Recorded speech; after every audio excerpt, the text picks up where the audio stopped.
안녕하세요, 서일환입니다. 이번 영상에서는 무겁고 진지한 주제를 다뤄볼까 합니다. 주제를 다루기 위해서 제가 용기를 내서 목소리를 내봤어요.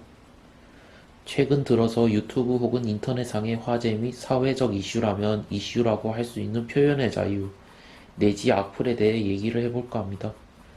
진지하고 무게감 있는 주제로 얘기하기에는 낯설기도 하고 얘기를 해볼까 말까 했지만 꼭 한 번쯤은 얘기를 해보고 싶어서 이렇게 목소리를 내게 되었습니다. 우리나라의 인터넷이 보급되던 불과 20년 전으로 돌아간다면 없었을 단어입니다. 악플 및 표현에 관한 저의 생각과 의견을 그림을 그리면서 이야기해 볼 텐데요. 시작에 앞서 저 역시 활동을 하면서 커뮤니티 및 제 SNS에 악플이 달린 적이 많습니다. 그 중에서 기억에 남는 악플 몇 개를 읽어볼까 해요. 라인만 따서 비비기만 하는 영양가 없는 그림. 어휴, 창의력이나 키우시길. 제 그림을 좋아해주신 연예인분의 반응글에 지인끼리 태그를 하면서 누구누구의 그림 노예 관심 받고 싶으니 저러는 듯. 나 저 사람 실제로 작업한 거 본 적 있는데 소묘 아래 포토샵으로 실제 사진 연하게 깔고 작업함. 실제 작업 보면 소묘 수준 개판. 제가 작년 교양 프로그램 나온 유튜브 및 SNS 영상의 댓글 중엔 저 정도 실력인 사람 차고 넘침. 왜 나왔는지 모르겠다. 나도 저 정도는 그리겠다. 저런 그림이 가득한 방에서 잠자면 잠이나 오겠냐. 등등 많았습니다. 좀 과격하다면 과격하고 수위가 약하다면 수위가 약한 댓글들을 읽어보았는데요. 활동하는 동안 받은 악플들을 보면서 든 생각은 절 힘들게 하고 멘탈 부신 댓글들은 쌍욕이 들어간 글들이 아니었습니다. 오히려 그런 댓글들을 보면 아 뭐야 짜증나 하는 화나는 감정선에서 끝이 납니다. 그렇다고 욕설이 낫다는 말은 아닙니다. 절 힘들게 한 글은 저라는 존재를 끊임없이 의심하게 만드는 허구성이 가득한 글이었죠. 아까 말했던 실제로 작업한 거 봤는데 개판이더라 라는 글이 될 수도 있겠고요. 요새 같은 경우는 굳이 글은 아니더라도 제가 여태 올린 모든 영상에 다중 계정 및 지인을 동반해 고의적으로 싫어요를 6개 내지 많게는 10개를 넘게 누르고 가는 경우가 있습니다. 교묘하게 타인을 괴롭히는 전형적인 수법입니다. 현재도 진행 중에 있고요. 견해를 가장한 조리돌림을 하는 사람들이 참 악질적이라고 생각합니다. 이런 유형은 모욕죄에 해당이 안 되는 방식으로 딱 그만큼만 하기 때문에 더 교활하기도 하지요. 개인적으로는 정말 나쁜 사람들이라고 생각합니다. 상대를 괴롭히면서 자기가 옳다고 생각하기 때문이지요. 저에게 힘이 되는 선플도 사실 악플보다는 굉장히 많습니다. 하지만 이러한 인터넷 구조에서는 악플 하나로 선플이 빛나지 못하는 상황이 많아지기도 합니다. 마치 수영장에서 오물이 발생하면 그 수영장은 아예 못 쓰게 되는 것처럼 말이죠. 이런 얘기를 여러분들에게 하는 게 저로서는 굉장한 용기가 필요했습니다. 어떤 것이 저에게 상처를 주고 정신을 망가뜨리는 요인이 무엇이다라고 말하면 그것이 일종의 촉진제 효과가 되어 더욱더 저를 괴롭힐 우려가 있을 거라 생각이 들었거든요. 그치만 이번 주제를 잘 전달하기 위해 예시와 함께 이야기를 하게 되었습니다. 그렇다면 이렇게 표현의 자유라는 아래 타인을 불행하게 만드는 무분별한 악플 및 비난을 이렇게 방치해도 괜찮은 걸까요? 오늘날까지 이르러 인터넷은 소통의 창구 및 미디어 매체로서 큰 작용을 합니다. 그만큼 인터넷은 큰 발전을 해왔는데요. 오히려 TV보다 영향력이 클 정도입니다. 정보 전달 및 통계를 내거나 혹은 자료를 조사할 때 인터넷만큼 큰 도움이 되는 게 없죠. 그런데 어느 순간부터 이런 인터넷의 표현의 자유라는 이름 아래 마음에 들지 않는 상대방을 이유 없이 비하하고 가치를 깎아내리는 게 일상이 되고 당연하게 된 것 같습니다. 아무래도 인터넷의 특성상 익명성이란 점이 가장 도드라지기 때문인 듯합니다. 기본적으로 각종 미디어에서 나오는 인물이나 혹은 SNS에 보이는 유명인들은 제3자, 즉 네티즌 개개인에게 직접적으로 피해를 끼치는 경우는 전무합니다. 물론 예외인 경우는 있겠죠. 예를 들어 미디어에 등장하는 유명인이 말실수나 큰 잘못을 했을 때 혹은 그 사람들에게 좋은 일이 생기거나 할 때 그걸 바라보는 네티즌은 눈살은 찔뿌려질언정 현실적에서 수입이 줄어든다라든지 혹은 건강이 나빠진다라는 현실적인 악영향은 끼치지 않잖아요. 근래는 예능 내지 방영되는 프로그램 또한 사실과 허구를 구분하지 않고 무분별한 비난과 등장하는 인물에 대한 끝없는 비난 및 억지스런 추측으로 인해 프로그램 자체가 중단이 되거나 혹은 출연자들에게도 적지 않은 피해를 줍니다. 이게 옳은 일일까요?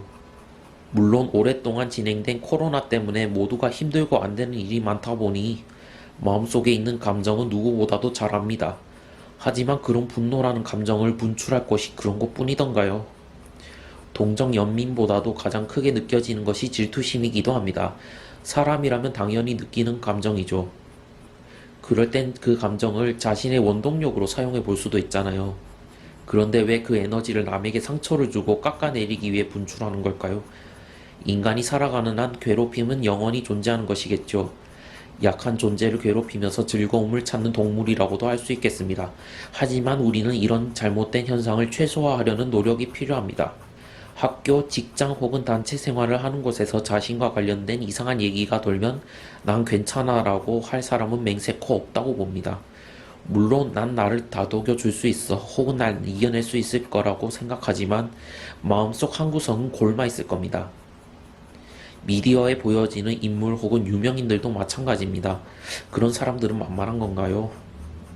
대중 매체에 보여지는 사람들은 자신들의 감정 쓰레기를 받아주는 쓰레기통이 아닙니다. 마치 우리나라 전체가 헝거게임을 하는 듯합니다. 잘못했네? 그럼 죽어야지 라는 것 같군요. 자신들의 실수나 과오가 드러나지 않게 다른 사람들의 실수를 부풀리는 행동, 너무 역겹기도 하고 슬프네요.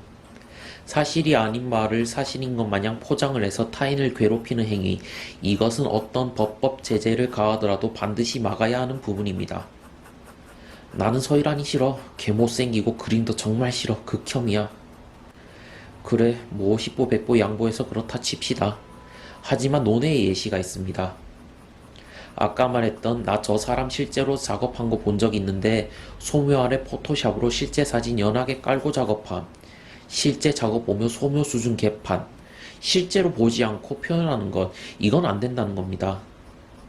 정확하지 않은 정보를 확인도 안 한 채 어디서 주워들었다고 해서 그것이 사실인 것 마냥 글을 쓰고 말을 하는 사람들이 참 많기도 합니다. 이들의 공통점은 타인을 깎아내리는 이런 행동에 대해서는 정당하다고 느끼면서 정작 자신들이 하는 행동에 대해 교정하거나 성찰하지 않습니다. 마치 어쩌다 본 사람을 저 사람 도둑질했을 것 같아 라고 누군가가 말했는데 아 정말? 하면서 확인도 없이 저 사람은 도둑입니다 라고 말하는 것과 같군요. 앞서 말했던 댓글을 쓴 사용자를 확인해보니 아니나 다를까 역시 그림을 그리던 사람이었습니다. 사실 확인도 없이 자신의 추측만으로 쓴 댓글이었죠. 우선 정확히 설명을 하자면 2년 전 방송인 유병재님의 그리기 대회가 있었는데 그때 제가 최우수상을 받았었습니다. 그 당시 결과들이 커뮤니티에 소개가 될 때 달렸던 댓글인데 정확히 제가 드로잉으로 활동을 한 시기는 그 이후 2달 뒤 규모가 큰 단체전부터였습니다. 거짓말이죠? 그런 거짓말에 앞뒤 서두에 그런 거짓말을 끼워넣고 쓰면 사람들은 이것이 진짜인 줄 알고 베풀이 되기도 하고 그런 댓글이나 글에 선동을 당하기도 합니다. 이런 잘못된 부분은 반드시 개선되어야 해요. 자신의 정확하지 않은 추측 내지 망상으로 쓴 이런 댓글로 타인에게 피해를 주는 이런 행동들은 저와 주변인들 나아가 사회에서 이해도 존중도 받을 수 없는 행동입니다. 이것은 사실이에요. 모든 악행은 반드시 대가가 따르는 법이죠. 그런 행동들을 계속할수록 주위에서 소외되고 고독해질 것이고 본인들 역시 불행해지는 행동입니다. 그러니 상대방이 마음에 들지 않더라도 웬만하면 본인 느낌을 너무 믿지 마세요. 위험한 행동이면 훗날 정말 큰 실수를 하게 됩니다. 숨어있으면 무슨 소리를 해도 된다고 생각하나요? 이렇게 악플에 대한 저의 생각을 얘기해봤다면 분명 악플로 인한 고충을 털어놓거나 혹은 도움을 요청하는 주변인들이 있을 겁니다. 만일 그런 지인들 혹은 가족이 있다면 어떤 도움을 줄 수 있을까요? 여러분께 다가와서 이런 얘기를 합니다. 나 그런 글들 때문에 너무 힘들다 내지 어떻게 해야 해? 라고 얘기를 할 때 이런 방식의 얘기는 삼가는 게 좋겠습니다. 야 그래도 너보다 힘든 사람이 얼마나 많은데 나도 여러모로 힘들어봤어 엄살은. 분명 도움을 요청하러 갔을 때 한 구석에선 그런 얘기를 듣지 않을까 하고 수없이 생각했을 거예요. 그런데도 좀처럼 내가 나를 위로할 수도 없고 그 순간만큼 자기 자신은 벼랑에 몰린 사람일 수도 있어요. 그래서 그런 얘기를 하기 위해 다가온 것이 아닐까 싶습니다. 그런데 그런 얘기를 했다고 칩시다. 그래? 너 말대로 걔네가 나보다 못나서일 거야. 그래, 너처럼 이겨내볼게. 나보다 힘든 사람이 많다니 그럼 난 비교적 행복한 거네? 라고 말할 사람은 사실 얼마나 될까요? 그걸 듣고 나서는 그래 라고 말은 하지만 속으로는 나의 감정적 호소를 받아줄 사람이 없는 걸까? 혹은 나를 아무도 이해해주지 못하는 걸까? 라고 끊임없이 생각을 합니다. 그리고 점점 심각해져서 마음의 문을 닫게 되는 일이 발생할 수 있어요. 더 나아가 심각한 경우의 예시라면 유명인들이 스스로 목숨을 끊는다든지 혹은 자해를 하는 문제가 이슈가 되는 것일 수도 있겠죠. 그러한 생각들이 모여서 나와 한 공간에 갇혀있는 듯한 느낌만큼 괴로운 게 없습니다. 혼자선 극복하기엔 힘들어서 그걸 깨부시기 위해 주위의 도움을 요청했는데 아무도 없는 느낌이라면 정말 외롭고 절망적인 감정이 들 거예요. 안 겪어본 분들은 상대방이 그런 얘기를 했을 때 이해를 못하더라도 이런 얘기는 어떨까요? 너의 입장을 겪어보지 않아서 내가 완전히 너의 마음을 이해하지 못하지만 힘들었겠구나. 라는 말이 어찌 보면 위로가 될 수 있어요. 남과 빗대어 비교하는 말 혹은 상대방에게 너가 그런 모습을 보여서 그런 얘기를 적었겠지 라는 책임을 묻는 말보다는 큰 위로가 될 수 있습니다. 사실 정말 위로가 되는 말이라면 단순하게 그 글 쓴 게 정말 미친 거 아니야? 어디냐? 같이 가서 싸우자 라면서 같이 욕해주면서 온전히 내 편처럼 얘기해주는 게 저에겐 위로가 되었던 것 같아요.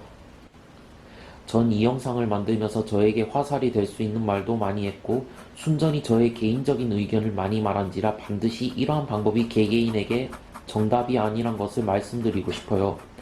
하지만 저 역시 인터넷으로 활동을 하면서 제가 근래 느낀 바를 언젠가 말하고 싶었습니다. 그런 사태가 심각해져 가는 걸 보면 저 역시 안타까운 마음이 많이 들어요.